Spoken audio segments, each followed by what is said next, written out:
अस्सलाम वालेकुम वरहमतुल्लाहि वबरकातुहू।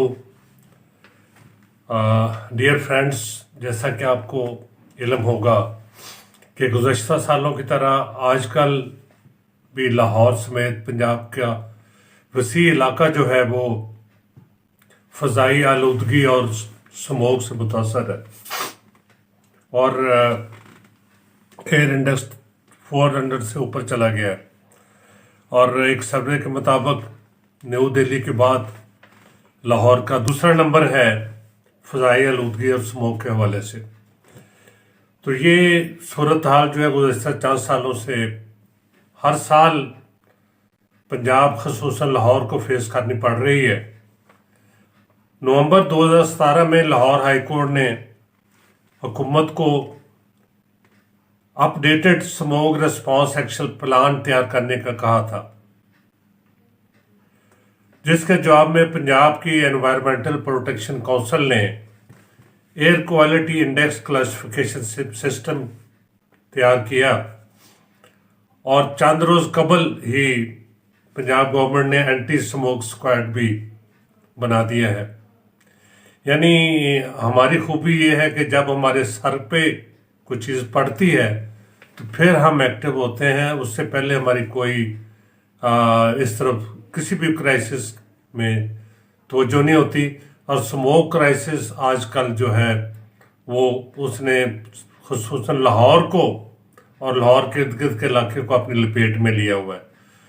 बहुत से लोग इससे मुतासर हो रहे हैं जिनके ख़ास तौर पे आउटडोर एक्टिविटीज़ हैं, जिन्हें आउटडोर निकलना पड़ रहा है।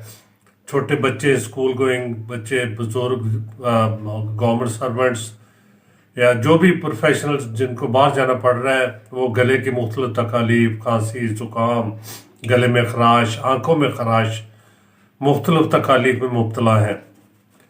इसकी वजूहात जैसा कि आप जानते हैं कि हमारे यहाँ धुआं छोड़ने वाली गाड़ियों की तादाद में बेपनाह इजाफा हो गया है। कोई चेक नहीं है, कोई नहीं चेक करता कि रोड के ऊपर गाड़ियाँ जो चल रही हैं वो धुआं छोड़ रही हैं या नहीं छोड़ रही, हालांकि उसमें महकमाना हदायत मौजूद हैं।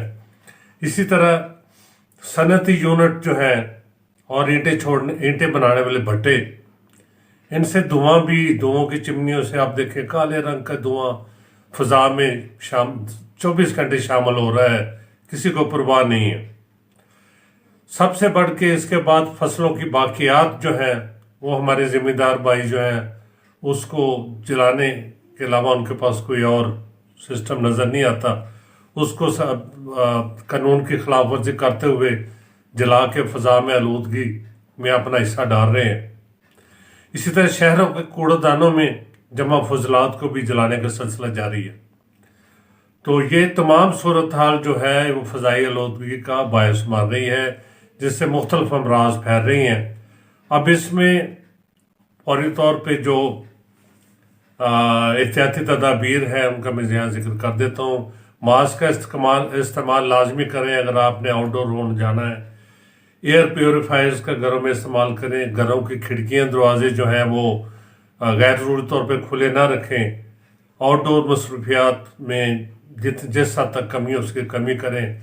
चश्मे का इस्तेमाल करें, सर पे टोपी रखें, मास्क इस्तेमाल करें और घर में आते जाते हुए मुंह धोएं, वाटर का इस्तेमाल करें, सफाई का ख़ास ख्याल रखें और गार्गल्स गरारे लें ताकि आपका गला साफ रहे, नेज़ल पॉलिप से ये साफ रहें। इसके अलावा जो है वह स्टीम लें, स्टीम से आप काफ़ी हद तक इसके असरात से महफूज रह सकते हैं। होम्योपैथी में बहुत सी अद्वियात हैं। इमीडिएटली तो एकोनाइट है, बेलाडोला शॉर्ट एक्टिंग है, फौरी तौर पर असर करती है। आर्सेनिकम एल्बम, रस्टॉक्स, सल्फर, और अगर आंखों से पानी ज़्यादा बहे तो यूफ्रेजिया, छींके वगैरह ज़्यादा है तो एलम सीपा। ये अद्वियात एक्यूट केसेस में बहुत बेहतरीन काम करती हैं। अगर ज़रूरत पड़े, ज़्यादा मसला हो तो किसी करीबी होम्योपैथ से लाजमी मशवरा करें। तो ये चंद चीज़ें थी जो मैं आपको इन स्मोक क्राइसिस में बताना चाहता था।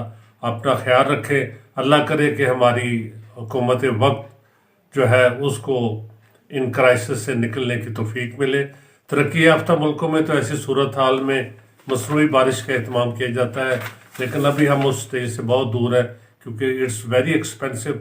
और वैसे तो हम काम जो करना चाहें कर लेते हैं, लेकिन अगर ये मुमकिन हो तो इस तरफ तवज्जो देनी चाहिए गवर्नमेंट को कि लाहौर का वो एरिया जो बहुत ज़्यादा स्मोक क्राइसिस से दो चार है, वहाँ पे जो है वो मसनूई बारिश का एहतमाम करके उससे रिलीफ हासिल किया जा सकता है। बहुत शुक्रिया। अल्लाह हाफ़िज़।